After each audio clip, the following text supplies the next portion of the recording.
जय हिंद दोस्तों, जय हिंद बच्चों। स्वागत है एक बार फिर आपका ज्योग्राफी की क्लास के अंदर। और हम पढ़ रहे हैं प्राइमरी एक्टिविटीज, जिसमें आज हम विश्व की एक प्रमुख प्राथमिक क्रिया है उसको समझेंगे, और वो है एग्रीकल्चर यानी कृषि।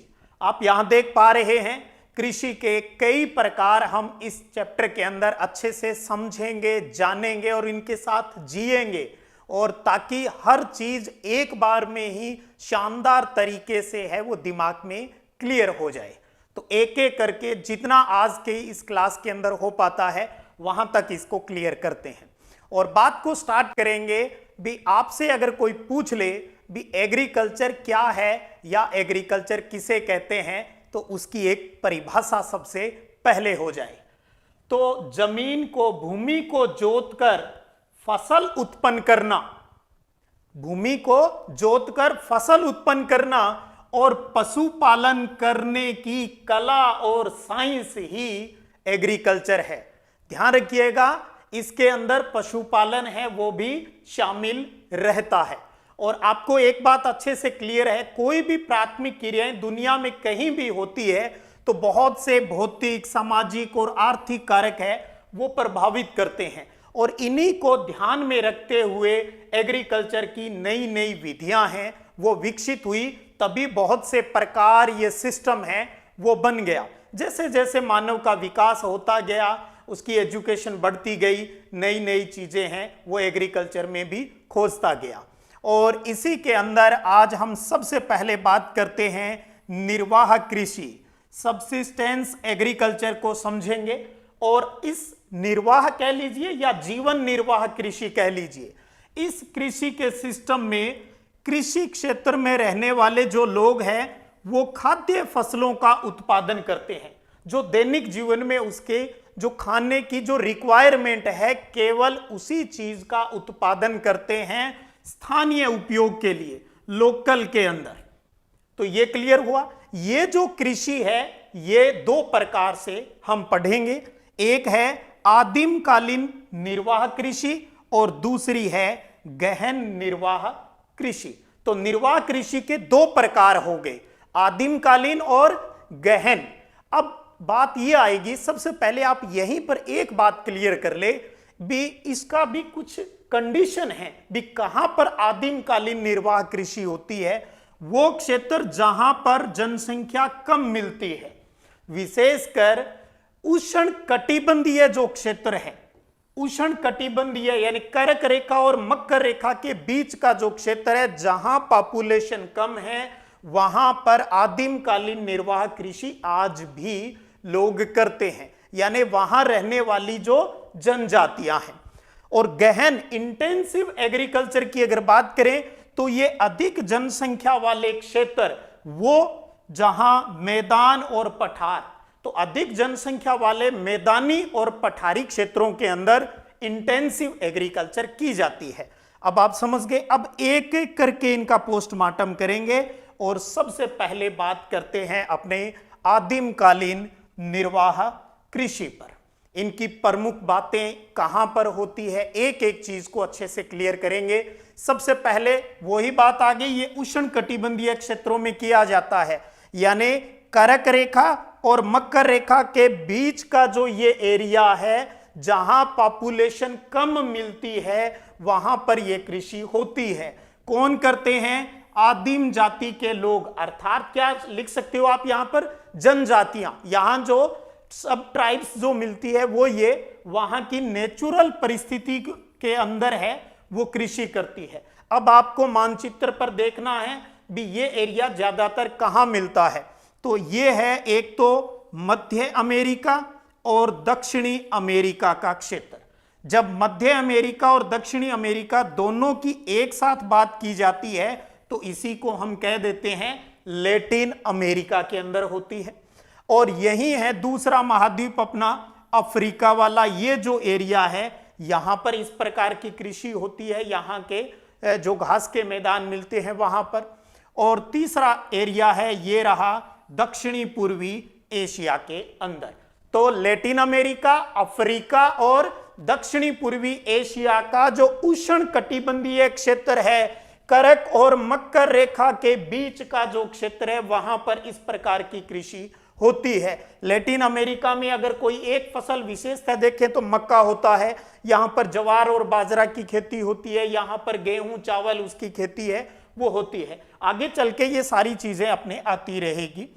अब बात करते हैं, एरिया तो हमने देख लिया कहाँ है, अब ये कृषि है वो किस प्रकार से होती है। पहले आप इन चित्रों को अच्छे से देख लें। ये जंगल है, अब यहां की जनजातियां क्या करती है, इस जंगल में आई और इस जंगल का कुछ इलाका है उसको काट लिया जाता है। तो ये इस जंगल का पूरा नहीं काटा, कुछ इलाका है वो काट दिया जाता है और काटने के बाद इस इलाके को जला दिया जाता है। तो ये जला दिया भी। तो पहले एक पूरे जंगल के अंदर एक निश्चित एरिया लिया, अपनी जरूरत के अनुसार जितनी जरूरत उसको खाने की सामग्री की है उतनी ही जमीन है वो उस जंगल में डिसाइड कर लेता है, फिर उसको काट लेता है, यानी कर्तन कर देता है, स्लैश कर देता है, फिर उसको जला देता है। और अब उसके अंदर जलने के बाद जो राख बच जाती है उसको उस मिट्टी के अंदर दबा दिया जाता है, मिला दिया जाता है, और वो राख यहां पर एक फर्टिलाइजर का काम करती है, जिससे उस जमीन का उपजाऊपन है वो बढ़ जाता है। इसलिए इस आदिम कालीन निर्वाह कृषि को एक नाम और भी दिया जाता है। जो बात हमने यहां की भी काटा और जलाया, इसलिए इसे कर्तन और दहन कृषि भी कहा जाता है। तो इन क्षेत्रों में वनस्पति को जलाकर उसकी राख को जमीन में दबा दिया जाता है और ये राख है वो वहां पर उपजाऊपन बढ़ाने का काम करती है, इसलिए इसको कर्तन और दहन यानी स्लैश और बर्न एग्रीकल्चर भी कहा जाता है। इसके साथ साथ आप यहां देख पा रहे हैं, इसका एक नाम और स्पष्ट हो रहा है यहां पर, इसको स्थानांतरित कृषि भी कहते हैं, शिफ्टिंग कल्टीवेशन है वो भी कहा जाता है। तो अब ये समझ लें भी ये क्या चीज होती है, भी इसको ये नाम क्यों दिया जाता है। तो एक बार वो आया जंगल में, जगह को काटा, जलाया, वहां खेती की। अब क्या होता है, वहां कोई वो परमानेंट नहीं रहता, वहां पर वो जनजाति उतने टाइम रहती है जितने टाइम उस जगह में अच्छी खासी मात्रा में जो उसकी जरूरतें हैं खेती होती रहती है, प्रोडक्शन होता रहता है। जैसे ही प्रोडक्शन कम हो जाता है, अपना उठाया थैला और अगली जगह चल पड़ता है। तो देखिएगा, जब 3 से 5 साल, मोस्टली 3 से 5 साल का टाइम पीरियड माना जाता है, उस मिट्टी का उपजाऊपन खत्म हो जाता है और वो किसान, वो जनजाति है, वो नए क्षेत्र में उसी वन में या किसी दूसरे वन में वापिस वन को वहां जाएगा, जलाकर कृषि करने के लिए भूमि को वापिस तैयार करता है। इसलिए इसको स्थानांतरित शिफ्टिंग एग्रीकल्चर भी कहा जाता है, क्योंकि ये स्थायी कृषि नहीं है, ये एक तरीके की अस्थायी कृषि है। तो पहले इसका नाम आदिमकालीन निर्वाह कृषि तो इसलिए कहते हैं क्योंकि पुराने टाइम में जीवन के भरण पोषण के लिए ये खेती होती थी। कैसे होती थी, पहले काटता और जलाता था तो कर्तन और दहन हो गया, फिर 3 से 4 साल बाद प्रोडक्शन लेकर फिर नई जगह जाता, तो इसलिए हमने कह दिया यही शिफ्टिंग है। तो उसी के ही ये अलग अलग नाम, जैसे एक बच्चे के स्कूल में कोई नाम, घर में कोई नाम और ननिहाल में कोई नाम, तो है तो व्यक्ति वही, तो सेम यही बात होती है। अब और इससे जुड़ी हुई कुछ विशेष बातें आदिमकालीन कृषि की, इस कृषि में बोया गया क्षेत्र है वो बहुत ही छोटा होता है। आपको पता है वो एक परिवार के लिए जितना चाहिए बस थोड़ी सी जगह में खेती करते हैं, और खेती है वो पुराने औजारों से, लकड़ी, कुदाली, हंसिया, खुरपी, जो छोटे मोटे कलपुर्जे जो उनके पास होते थे, तो उससे वो अपनी खेती कर लेते हैं। और पहले भी बताया, खेती केवल खाने वाली जो फसल है, अनाज जो वाली फसलें हैं उन्हीं को करता है। जैसे मक्का हो गया, ज्वार, बाजरा, चावल, सब्जी, फल है, वो इन्हीं का ही जो प्रोडक्शन है वो वहां पर लेता है, ये खेती कर रहा है। और देखिए यहाँ पर अब पशुओं की हेल्प भी करने लग गया है, लकड़ी के उसने ये हल वगैरह है वो बना लिए, ये महिलाएं हैं यानी परिवार है वो मिलकर वहां पर खेती है वो कर रहा है। ये देखिए कुदाली से ये उस खेत की खुदाई है वो की जा रही है। तो कुल मिलाकर इसमें किसान का पूरा परिवार है वो लगा रहता है। लेकिन क्योंकि सारा सिस्टम पारंपरिक तरीके से होता है, छोटे मोटे औजारों की सहायता से होता है, इसलिए प्रति हेक्टेयर जो उत्पादन होता है वो बहुत बहुत बहुत ही कम होता है।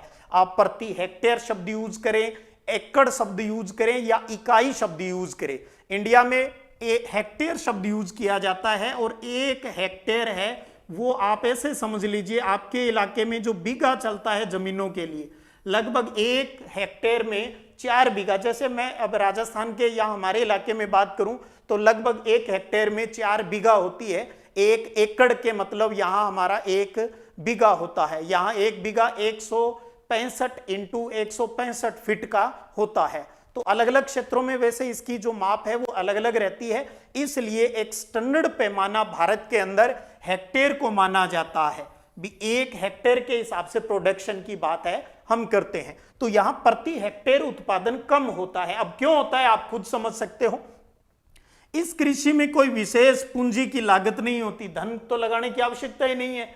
जो भी घर पे सामान सामग्री मिल रही है वहीं से खेती हो रही है। और इसमें रासायनिक पदार्थ का प्रयोग बिल्कुल नहीं होता, कोई भी पेस्टिसाइड है, फर्टिलाइजर्स, उसका इस्तेमाल नहीं होता। और अगर इसका करते बेचारे या उनको इस चीज का ज्ञान होता तो फिर शिफ्टिंग ही क्यों करता। वो तो वहां जलाया, राख के से जो प्रोडक्शन हो जाता है उसके खाद के रूप में वहां राख ही काम आती है। और जैसे ही प्रोडक्शन कम हुआ फिर नई जगह चला जाता है। तो इसलिए यहाँ फर्टिलाइजर्स है उनका इस्तेमाल होने का तो मतलब ही नहीं।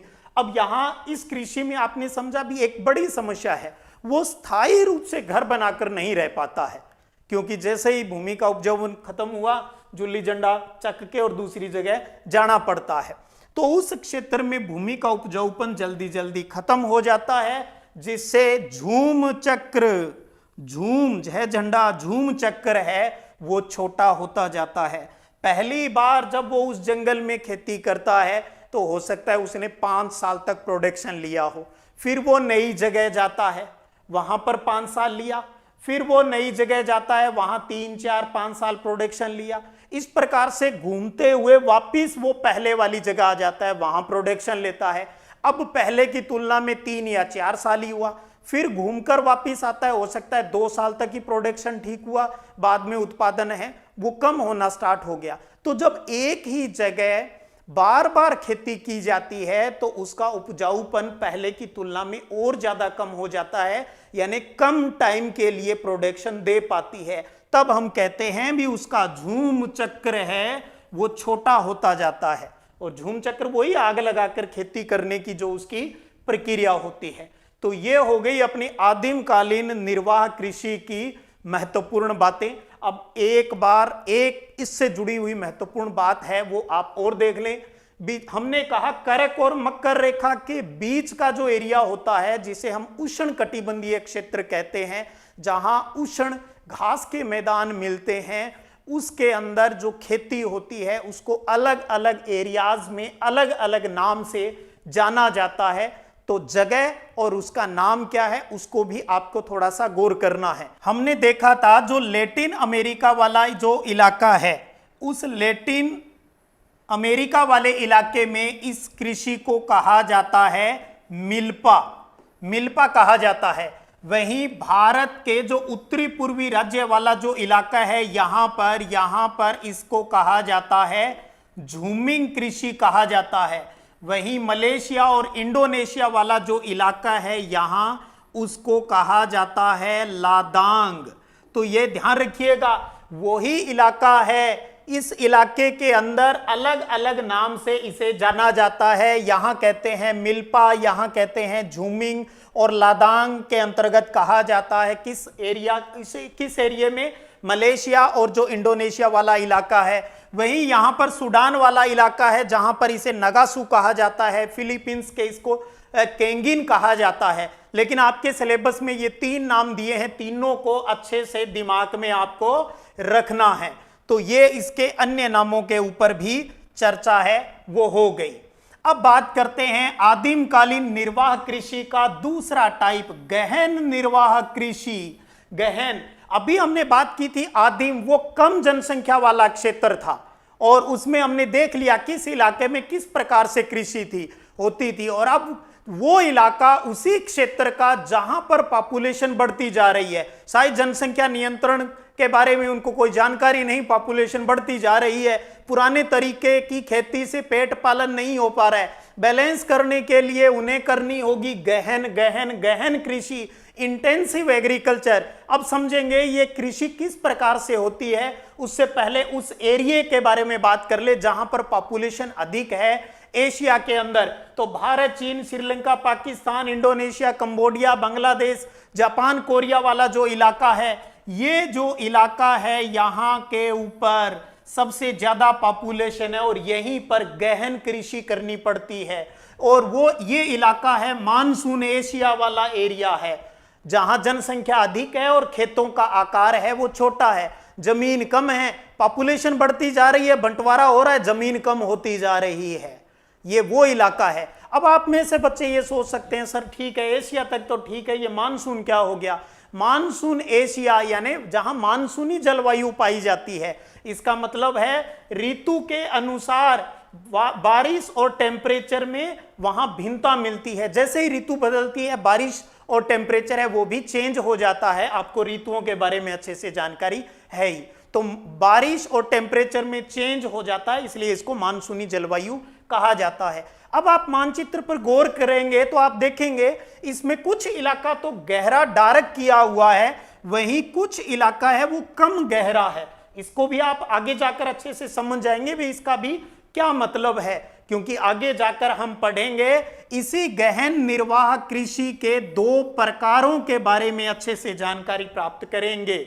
और उन दोनों को हम पढ़ें उससे पहले उन दोनों की अर्थात पूरी गहन निर्वाह कृषि की जो प्रमुख विशेषताएं हैं उनके ऊपर बात कर ले।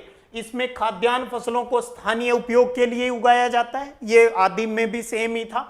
और कृषि कार्य में किसान का जो पूरा परिवार है वो लगा हुआ रहता है, पूरा परिवार मिलकर खेती है वो इसके अंदर करता है। और इसमें अधिक उत्पादन प्राप्त करने के लिए पॉपुलेशन ज्यादा है, पेट ज्यादा हो गए तो प्रोडक्शन बढ़ाना जरूरी है और इसके लिए करनी पड़ती है भूमि का गहन उपयोग करना पड़ता है। तो अब हम ये जान ही लें भी गहन गहन बोला जा रहा है उसका मतलब क्या है। उसका मतलब है उस एक ही जमीन में एक वर्ष के अंदर एक से ज्यादा फसलों का उत्पादन लेना, ये कहलाता है गहन कृषि, इंटेंसिव एग्रीकल्चर कहलाता है। आदिम के बारे में आप क्लियर कर ले, वो साल में एक ही बार फसल लेते हैं, वो 2-3-4 महीने में फसल पककर तैयार हो गई, काट लिया, फिर पूरे साल भर है वो उसी से काम चलाते हैं। लेकिन यहाँ जनसंख्या अधिक है, एक बार की खेती से पार पड़ती नहीं, इसलिए हमें एक वर्ष में एक ही खेत के अंदर कई फसल लेनी पड़ती है। अब इंडिया में जैसे आपको पता है 3 प्रकार की फसल लेते हैं हम, रबी की फसल, खरीफ की फसल और जायद की फसल। सामान्यतः 2 हर किसान है वो फसल साल के अंदर लेता ही है, रबी और खरीफ की। कुछ थोड़े और ज़्यादा एक्टिव है जो एग्रीकल्चर में अच्छा इंटरेस्ट रखते हैं, वो बीच की जायद वाली जो फसल है, चारा है, सब्जियां वगैरह, उनका प्रोडक्शन भी ले लेता है। पश्चिम बंगाल की बात करूं तो पश्चिम बंगाल के अंदर पूरे साल भर चावल की 3 फसलें हैं वो ली जाती है। और इन सामान्य बातों के बारे में भी इंडिया के संदर्भ में जब हम सेकंड बुक के ऊपर बात करेंगे तो वहां इन कृषियों के ऊपर है वो पर्टिकुलर बात है वो कर लेंगे। और इस प्रकार की कृषि में मशीनों का उपयोग कम होता है क्योंकि किसान उसका परिवार ही मिलकर उसको काम है वो सारा संपन्न करते हैं और सारा कार्य मानव श्रम से करवाया जाता है। जरूरत पड़ती है तो मजदूर वगैरह ले लिए जाते हैं। और भूमि के उपजाऊपन को बनाए रखने के लिए ये पशुओं की गोबर की खाद और हरी खाद का उपयोग है वो करते हैं। आदिम कालीन में ऐसा नहीं था, आपने गौर किया होगा, वहां तो जलाया वो राख ही खाद का काम करती थी। जब वो खाद का जो पावर देनी बंद हो जाती थी तो जगह बदल लेता था। यहाँ का किसान अब समझदार हो गया, उसने क्या किया, गोबर, क्योंकि पशुपालन कृषि के साथ साथ करता ही है, तो उसी गोबर खाद और हरी खाद यानी दूसरी जो पौधे होते हैं वो जमीन में उसके अंदर जुताई के दौरान डाल दिए जाते हैं, वो भी एक खाद के रूप में काम आते हैं, उसी को हरी खाद है वो कहा जाता है। तो उसका इस्तेमाल करने लग गया। जिससे उस भूमि का उपजाऊपन बढ़ गया और उसको समझ में आ गई भैया अब तंबू उठाकर अलग अलग जगह जाने की जरूरत नहीं है अपने को, अब तो एक ही जगह स्थायी रूप से बढ़िया कोठी बनाकर रहेंगे और यही खेती है वो करेंगे।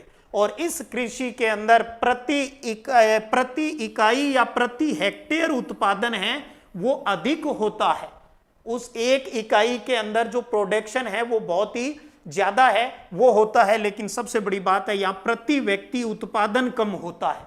जमीन का जो टुकड़ा है उसके अंदर प्रोडक्शन एक साल का पूरा काउंट किया जाता है, वो तो बढ़ रहा है, लेकिन खाने वाले जो पेट उस घर के अंदर हैं उनके हिसाब से अगर बांट के देखें ना तो उस हिसाब से प्रोडक्शन कम हो रहा है। क्यों? क्योंकि खुद ही सारी मेहनत है वो करते हैं। यहाँ मशीनों का तो नाम मात्र का इस्तेमाल है, जो कृषि करने वाले जो यंत्र हैं उनका बहुत ही कम इस्तेमाल होता है, इसलिए यहाँ पर पूंजी लागत है वो भी कम होती है। तो पशुपालन करता था, समझ आ गई, तो पशुओं के अपशिष्ट को खाद के रूप में काम में लेने लग गया और यातायात और खेती करने में भी ये पशुओं का इस्तेमाल है वो करने लग गया। अब बात करते हैं भी ये गहन निर्वाह कृषि है, ये भी इसके दो टाइप हैं, जिसमें सबसे पहले बात करें चावल प्रधान गहन निर्वाह कृषि। गहन कृषि है लेकिन यहां मुख्य फसल कौन सी हो गई? चावल हो गई, इसलिए इसका नाम पड़ गया चावल प्रधान गहन निर्वाह कृषि। अब देखिए इससे ऊपर हमने जो बात की है वो पूरी गहन निर्वाह कृषि की विशेषताएं हैं।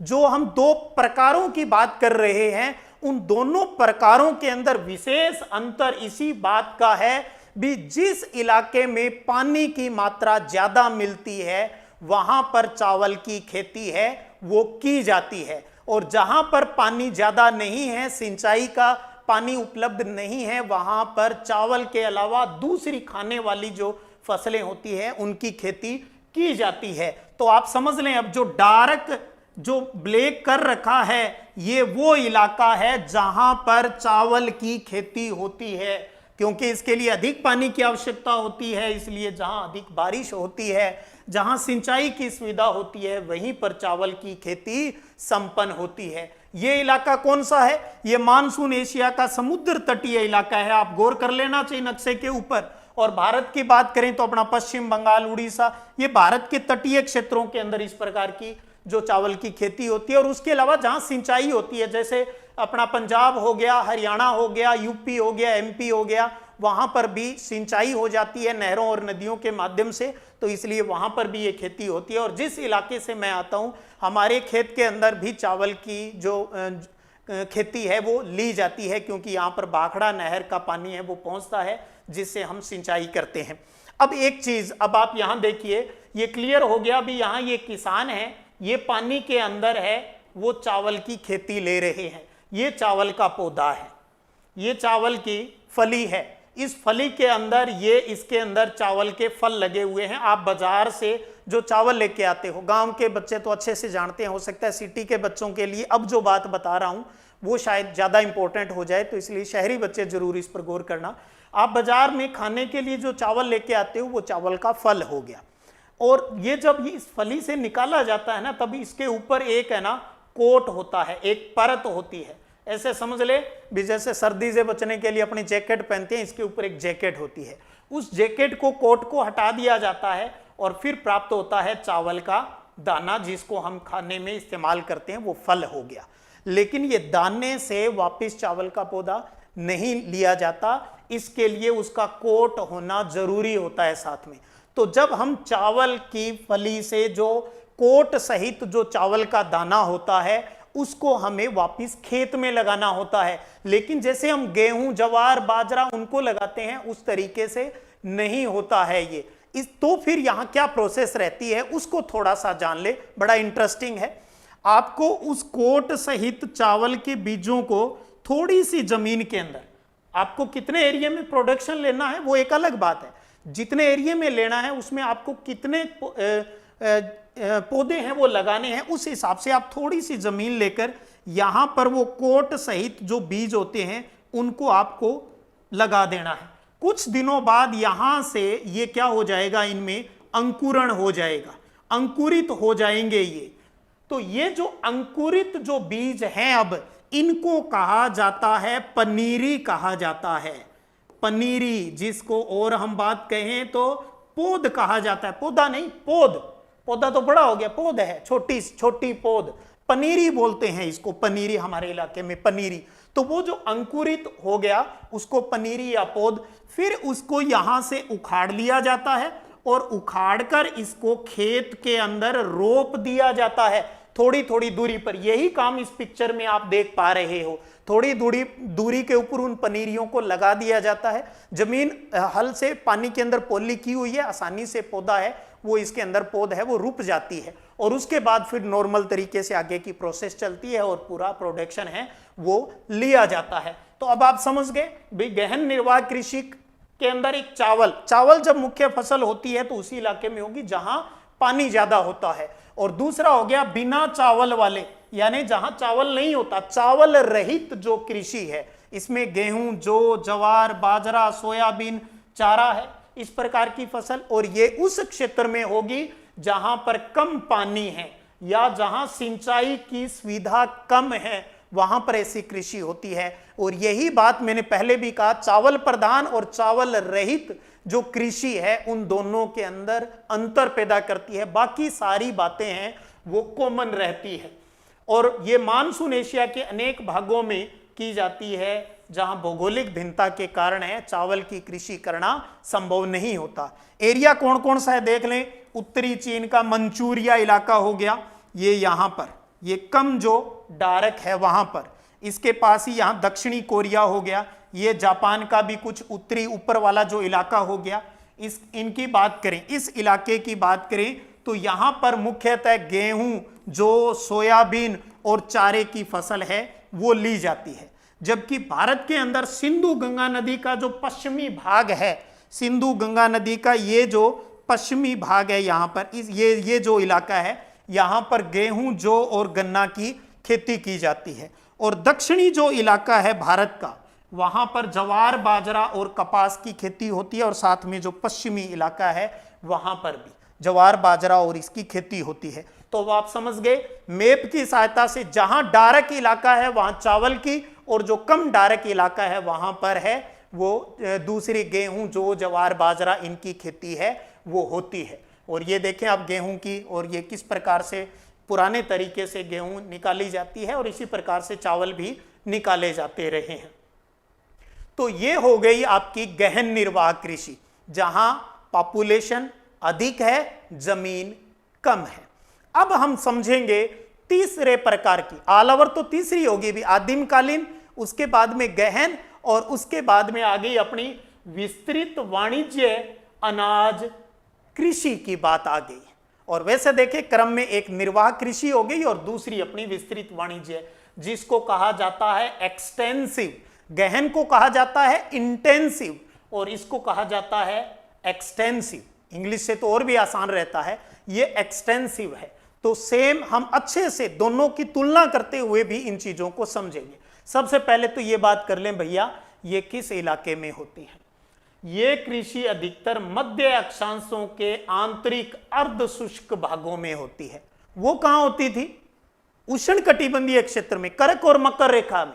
और ये क्या कह रहा है कि भैया थोड़ा सा ऊपर और थोड़ा सा नीचे चले जाओ, ऊपर और नीचे। इसने कहा भाई अभी अभी आपने किया, ये जो इलाका था वहां पर तो थी निर्वाह कृषि, क्या इससे ऊपर और इससे नीचे वाले जो ये इलाका है यहां पर होती है एक्सटेंसिव कृषि, होती है विस्तृत कृषि। यहां पर अनाज की, खाने वाली फसलों की जाती है। और यहां पर मिलते हैं आपको शीतोष्ण कटिबंधीय घास के मैदान, क्योंकि ये शीतोष्ण कटिबंध का ही एरिया है जलवायु की दृष्टि से। यहां पर भी अलग अलग इलाकों में अलग अलग नामों से इनको जो बहुत से घास के मैदान मिलते हैं उनको भी आप देख लें। उत्तरी अमेरिका के अंदर जो घास के मैदान है उनको प्रेरीज कहा जाता है, वहीं यूरेशिया के घास के मैदानों को स्टेपीज कहा जाता है। और यहां दक्षिणी अमेरिका के अंदर जो अर्जेंटीना वाला इलाका है वहां पर इसको पंपास, सह बोलो चाहे जय बोलो, पंपास कहा जाता है। और दक्षिणी अफ्रीका में इसको वेल्ड्स कहा जाता है, ऑस्ट्रेलिया में डाउन्स कहा जाता है, और न्यूजीलैंड, ये यहां पर न्यूजीलैंड है जहां इसको कैंटरबरी कहा जाता है। बहुत प्यारा। तो ये आप नक्शे के हिसाब से दिमाग में सेट करें, ऊपर प्रेरीज, फिर स्टेपीज आ गया, फिर पंपास, वेल्ड्स, डाउन्स, और डाउन्स के नीचे है कैंटरबरी है। तो ये शीतोष्ण कटिबंधीय घास के मैदान हैं, इन्हीं इलाकों के अंदर होती है एक्सटेंसिव, बड़ी, क्योंकि यहां पर जो जमीन मिलती है वो बहुत ही विस्तृत है, खूब जमीन है यहां पर। गहन में जमीन की तो समस्या थी, बंटवारे के कारण जमीन हो गई कम। और यहां कौन सी फसलें होती है? मुख्य फसल तो गेहूं है, गौर रखिएगा, इसमें मुख्य फसल गेहूं है, उसमें चावल भी थी, गेहूं भी था, सारी चीजें थी, ध्यान रख लेना। और इसके अलावा मक्का, जो जई है, जो राई जई है, इनका भी प्रोडक्शन हो जाता है, लेकिन ज्यादा इसमें गेहूं के ऊपर फोकस रहता है। इसमें उर्वरकों का उपयोग कम होता है, फर्टिलाइजर का उपयोग है वो कम किया जाता है, घास के मैदानों में हो रही है।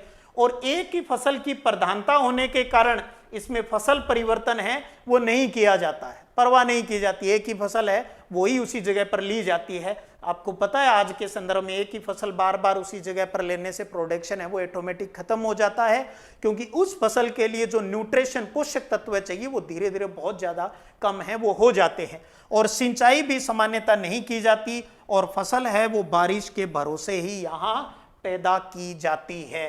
तो ये विस्तृत वाणिज्य कृषि का एरिया हो गया, और वहां पर फसल उपज है वो उनके बारे में हो गया।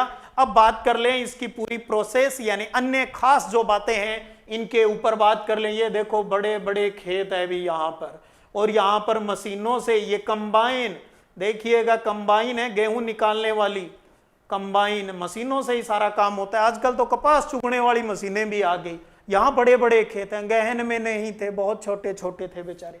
इस कृषि में खेतों का आकार बहुत बड़ा होता है, खेत जोतने और फसल काटने तक सभी काम मशीनों द्वारा, पहले जुताई भी मशीनों द्वारा, फिर बुआई भी मशीनों द्वारा, पानी डालने का काम भी मशीनों द्वारा, कटाई का, निकड़ाई, सब सारा काम मशीनों से होता है। इसमें प्रति हेक्टेयर उत्पादन कम होता है, ये खास बात। अरे गहन में क्या था? गहन में उल्टा था ना, वहां उत्पादन ज्यादा था, यहां कम हो रहा है। ये क्या भला हो गई? इसलिए हो गई वहां जमीन कम है, प्रोडक्शन ज्यादा था, यहां जमीन ज्यादा है, इनके पास एरिया बहुत है लेकिन पूरा ये कर नहीं पाते, क्या क्या करें बेचारे। इसलिए पूरा जो टोटल जमीन के हिसाब से देखें तो बहुत जगह तो खाली रह जाती है, इनसे खेती नहीं हो पाती। इसलिए प्रति हेक्टेयर उत्पादन कम होता है, लेकिन प्रति व्यक्ति उत्पादन अधिक होता है।